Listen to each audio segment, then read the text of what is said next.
Sumainyo ang Panginoon. At sumainyo rin. Ang mabuting balita ng Panginoon ayon kay San Mateo. Papuri sa iyo, Panginoon. Noong panahon iyon, sinabi ni Jesus, noong panahon iyon, si Jesus ay dinala ng Espiritu sa ilang upang tuksoin ng Diablo. Doon, 40 araw at 40 gabing nag-ayuno si Jesus at siya'y nagutom. Dumating ang manunukso at sinabi sa kanya, "Kung ikaw ang anak ng Diyos, gawin mong tinapay ang mga batong ito." Ngunit sumagot si Jesus, "Nasusulat, hindi lamang sa tinapay nabubuhay ang tao, kundi sa bawat salitang namumutawi sa bibig ng Diyos." Pagkatapos nito'y dinala siya ng Diablo sa taluktok ng templo sa banal na lungsod.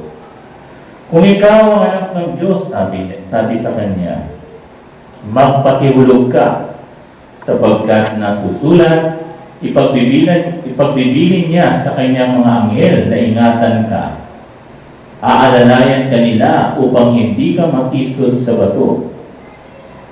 Sumagot si Jesus, "Nasusulat din naman, huwag mong subukin ng Panginoon mong Diyos." Pagkatapos dinala rin siya ng Diablo sa isang napakataas na bundok. Mula ro'y ipinatanaw sa kanya ang lahat ng kaharian ng sanlibutan at ang kayamanan ng mga ito. At sinabi ng Diablo, "Ibibigay ko sa iyo ang lahat ng ito kung magpapatira pa ka at sasamba sa akin." Sumagot si Jesus, "Lumayas ka, Satanas, sapagkat nasusulat, ang iyong Diyos ang Panginoon ang sasambahin mo. Siya lamang ang iyong paglilingkuran." At iniwan siya ng Diablo. Dumating ang mga anghel at naglingkod sa kanya. Ang mabuting balita ng Panginoon. Pinupuri ka namin, Panginoong Jesucristo.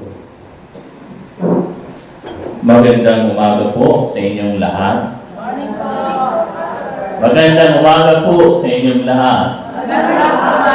Ayan. Batiin niyo naman ang bawat isa. Sabihin niyo, "Good morning, brother. Good morning, sister. And have a blessed Lenten Sunday." Dahil po dyan, ay meron tayong isang munting kwento. Meron daw isang taong nahulog sa impyerno. Nagkataon ay meron silang celebration or fiesta. No? Kaya naman, no, sabi ng demonyo dun sa tao, "Swerte ka." Eh bakit naman? Kasi pwede kang pumili ngayon. "Ah, talaga?" "Oo," sabi niya. "Mamili ka. Anong gusto mong parusa dito sa impyerno? Filipino way o American way?"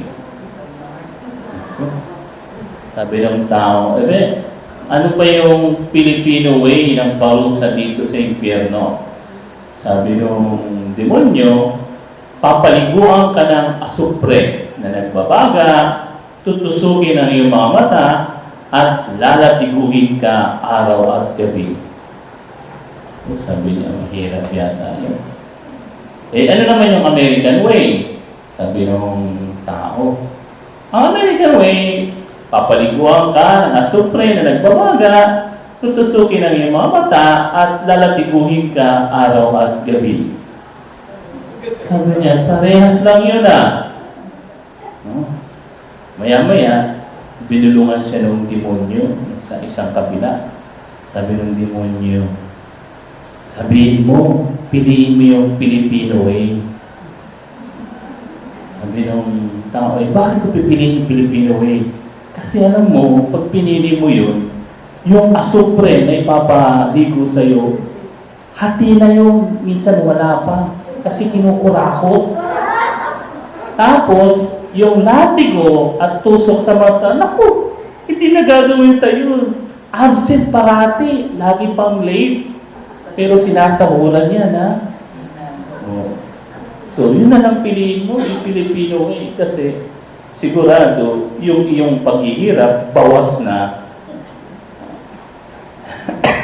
Anyway, so bakit ko sinabi ito, no? Kasi nga po, sa ating Ebanghelyo ngayon, nakita natin yung katakuhan ng demonyo. No?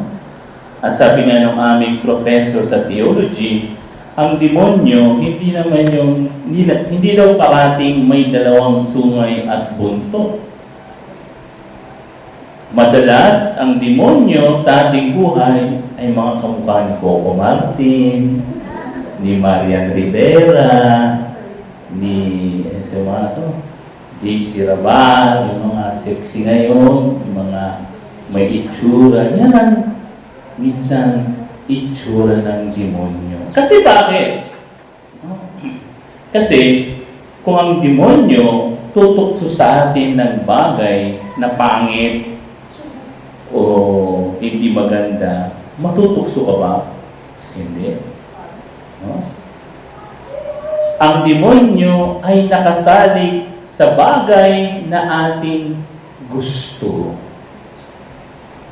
At siya ay, ang estratehiya ng demonyo, no? Siya ay nanunukso sa panahon na tayo ay mahina. No? Kung mga, sa ano pa nga, sa ating Ebanghelyo, di ba? Dinala ang Panginoon sa disyerto. Yung disyerto, nagre-represent ng panahon sa ating buhay na tayo ay low. Mababang ating ang ating pananampalataya. Dumadaan tayo sa problema o kalungkutan. Diyan pumapasok ang tukso. At alahanin natin, mga kapatid, ang demonyo, hindi niya alam kung anong laman ng isip mo at ng puso mo. No. Hindi alam ng demonyo yan. Ang nakakaalam ng laman ng iyong isip at puso ay ang Diyos. Pero magtataka ka, paano nalaman ng demonyo na gusto ko ito at ayaw ko iyon? No? Kaya nga, hindi totoo yung kantang, "O tukso, layuan mo ako." Hindi totoo yun. Sa totoo lang, habang ikay lumalapit sa Diyos, mas lalong dumadami ang iyong tukso. Di ba? O, tanungin ko kayo, ilan sa inyo dito ang hindi kumain ng karne noong Biyernes? Taas ang kamay. Hindi kumain ng karne. Ito nyo, ilan lang. Hindi kumain, hindi yung kumain. Hindi kumain ng karne. Eh, di ba? Kapag alam mong Kwaresma, naranasan ko rin ito, no? Pag Friday, di ba? Maraming tukso. For example, nagluluto yung kapitbahay mo ng napakasarap na adobo. At yung amoy pumasok sa iyong bahay. At ang sarap ng adobo. Nilagyan pa ng luya at saka wow. O sabihin mo, naku, Biyernes. Paano yan? Sabi na lang ng iba, maunawaan naman ni Lord. Hindi ba? Magkukumpisal na lang ako. Ayan. No? Ganyan po ang tukso. No? Hindi tayo tutuksohin ng demonyo sa bagay na hindi natin gusto. At ang ginagawa ng demonyo, ang kanyang strategy madalas ay trial and error. Tandaan niyan, no? Magpipresenta siya ng tukso sa iyo. Pag ikaw ay hindi mo tinanggap yung tukso, bagsak, another one. At inoobserbahan ng demonyo ang iyong kilos at salita. Doon siya nagbabase. No? Nakita niya, for example, si sister. Naku, itong babaeng ito, umagang-umaga, ayun na naman, kasama yung iba niyang nagmamarites na naman, ayun yung kahinaan niya. Check. No? O ito, si brother, naku, hindi na naman nakapag-serve sa mass kasi ginabi sa paglalaro ng Mobile Legend. O, sabi ng demonyo, check. Ito na yung kahinaan niya. O, si sister, yan, no? Hindi na naman nakapag-rosaryo at nagawa yung kanyang tawag dito, yung kanyang assignment sa eskwela dahil sa katitiktok. Check. Ayan, no? So, observa ng demonyo yung mga gusto natin at doon niya papasukin yung kanyang tukso. No? Kaya nga sabi ko sa inyo, walang tukso na pangit. Lahat ng tukso magaganda at gwapo. Kasi kung hindi ka babagsak doon. Hindi po ba? Sa totoo lang, walang tao ang walang tukso. Pero merong isang tao ang hindi tinutukso. Alam niyo kung sino yon? Except si Lord, si Mama Mary, si Saint Joseph. Merong isang tao ang hindi tinutukso. Sino yun? Yung taong nasa 7 feet under the ground, patay ka. Pagpatay ka na, hindi ka natutuksohin. Wala nang tukso sa'yo. Pero habang nabubuhay ka, mabuti ka man, masama ka, katoliko ka man o hindi, ikaw ay subject sa temptation. No? Kaya nga diba, nilagay ng Panginoong Yesus sa ating dasal sa Ama namin. Anong sinasabi natin? Iadya mo kami sa lahat ng tukso. At itong napakaganda mga kapatid, ang tukso ay hindi kasalanan. Temptation is not a sin. Itong kaibahan ng simbahang Katoliko sa ibang sekta o sa mga tinatawag nating born-again Christian. Kasi para sa kanila, ang tukso raw ay kasalanan. Pero alam nyo, hindi kasalanan ang tukso. Ulitin ko, temptation is not a sin. Kasi bakit? Si Jesus mismo tinukso. Nagkasala ba si Kristo? Hindi. Si Maria din tinukso. Si San Jose tinukso. Lahat ng banal ay tinukso. Walang exemption. Except din nasa 7 feet.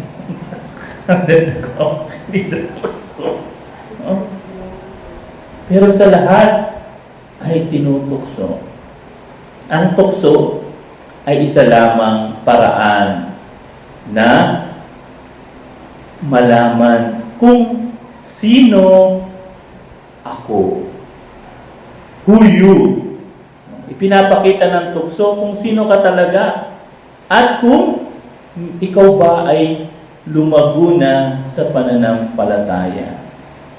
Kaya nga, sa pagtatagumpay ng tukso na ipapakita mo na meron ka palang natutunan sa iyong pagsisimba, pagdadasal, at pagsiserve kay Lord. Kasi madaling magsabing, Hallelujah! Praise the Lord! Madali yun. Pero, pag dumaan ka na sa tukso, ayan, dun man ang makikita kung pasado ka ba. Hindi ba? Yung mga estudyante rito, no? Paano malalaman ng teacher na nag-aaral ka? Mga estudyante. How do the teacher know that you are really studying? Sa pamamagitan ng, very good, exam. Hindi ba? Or quizzes. Diba? Kaya minsan, naalala ko yung teacher namin, may mga surprise quizzes. Bakit nagsusurprise quizzes? Exam. Para malaman malalaman ng teacher kung ikaw talaga yung nakikinig at nag-aaral, hindi ba? So ang tukso is a form of exam ni Lord. Tingnan ko nga si sister sa kanyang napakatagal na pagsisimba dito sa Smile. Kung siya ay may natutunan, bigyan mo kaya itong tukso. Ayan. Pag ikaw ay nakapasa sa tukso, sabi ni Lord, approve, very good. Yan talagang anak ko. I'm proud of you. Ganun yun eh. Every time na mapagtagumpayan natin ang tukso, God is proud of us. And hindi lang yun. Binibigyan pa tayo ng dagdag na grasya ng Diyos doon sa napagtagumpayan nating tukso. Para nang sa ganon, sa susunod na tutuksoin tayo, sigurado na nating malalabanan ng pagtatagumpayan. Para tayo nasa grade 1, then grade 2, hanggang sa high school, hanggang sa mag-college na tayo. Ganyan ang buhay ng Kristiyano. Kaya nga, no, yung tukso, alam niyo yung mga santo, they welcome temptation. No? Why? Because temptation show their love for God. Pero, gusto na ba ng antidote sa temptation? Napakadali lang eh. No? Alam niyo ba na yung ibang kamandag, paano ginagawa yung mga antibiotic o yung mga panlaban sa rabies o sa mga ano? Alam niyo pa paano ginagawa? Sino dito ang pharmacist o ano, medic? Alam niyo, yung ginagamit na antibodies o ano, no? Galing din mismo doon sa mismong kamandag. Nire-reverse, anong tawag doon? Kalimutan ko yung term, no? Para yun ang maging antidote. So, ang antidote sa tukso ay yung mismong kahinaan natin. Ha? Paano nangyari yun, Father?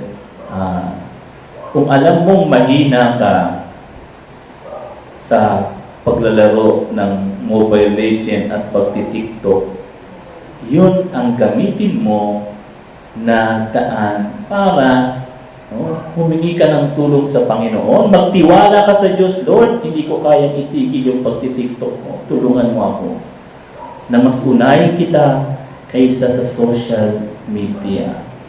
Lord, ayan, ang sarap kumain sa Jollibee, Friday pa naman. Tulungan mo ako, Lord, na kumain ako hindi ako kumain ng karne. Kasi sa atin lang, in our own, hindi natin kaya. Let us admit it. But, kung alam natin ang ating kahinaan, dun tayo. Di ba sabi ni St. Paul, it is I am weak that I am strong because of Christ who is in me. Ganun yun. Kung alam mo na mahina ka sa mga bagay, sa pagkain, sa kalaswaan, sa kahalayan, sa corruption, no? Kung alam mong mahina ka dyan, no? Yun ang hingin mo sa Panginoon, magdasal ka sa Diyos, kaya ka nga nagsisimba, kaya ka nagdadasal, sabi mo, Lord, hindi ko kaya ito, tulungan mo ako. And that is the best way. Kasi si Lord, tinukso at napagtagumpayan niya. Kaya nga sinasabi ng Panginoon sa Ebanghelyo, mga anak, kung kayo'y tutuksuhin din, lumapit kayo sa akin at inyong mapagtatagumpayan ang inyong mga tukso. Si Lord na rin nagbigay sa atin ng antidote para mapagtagumpayan natin yung mga tukso ng demonyo sa atin.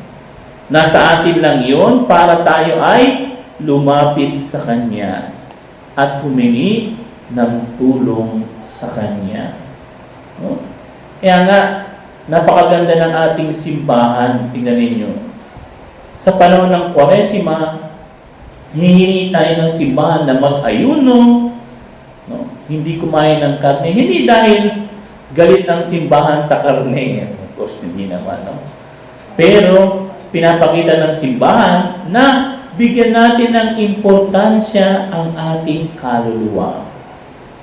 At pinapakita ng simbahan na tayo hindi natin kaya kung wala ang tulong ng Diyos. Hindi ba? Sino sa inyo dito nakatanggap ng abo noong Miyerkules? Taas ang kamay. Very good.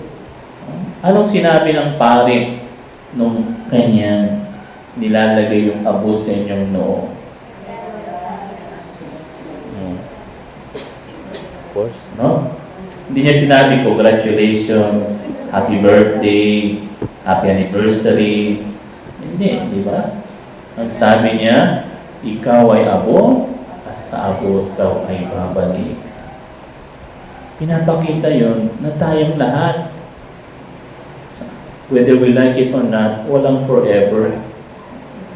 Pero mayroong isa lang forever. Sino? Si God. Kaya, sa ating kahinaan, sa ating pagiging alabok, ay hiningin natin ang tulong ng Diyos. At sigurado, bagamat tayo alabok, kung tayo nasa Panginoon, katulad ni Adan, tayo ay magiging totoong tao, magiging tunay na anak ng Diyos.